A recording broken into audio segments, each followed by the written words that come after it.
இது all to all சேனல்லேருந்து நான் சாந்தகுமாரி பேசுகிறேன். பாருங்கள், சாம்பிராணி போடுறதுக்கு கங்கு எப்படி ரெடி பண்ணுறதுன்னு கேட்டாங்க. அதை தான் காமிச்சுன்னு இருக்கேன். பார்ப்போம் வாங்க. பாருங்கள், இது இப்படி வச்சா அது லைட்டாக பிடிச்சிடும். பிடிச்ச உடனே நம்ம ஆஃப் பண்ணிவிட்டு மாற்றி வச்சுக்கிடலாம்.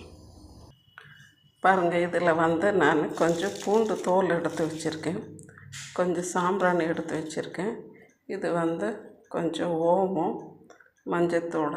இப்போ தலை குளிக்கிறாங்க சைனஸ் இருக்கிறவங்களுக்கு இதை போட்டு சாம்பிராணி போட்டு தலையை முடியை காய வச்சாங்கனாக்கா அவங்களுக்கு அந்த சைனஸ் ப்ராப்ளம் வராது. அப்புறமா குழந்த பிறந்தவங்களுக்கும் முடியை காய வைக்கணுன்னாக்கா இதை போட்டு நாளையும் போட்டு முடியை காய வச்சுக்கலாம்.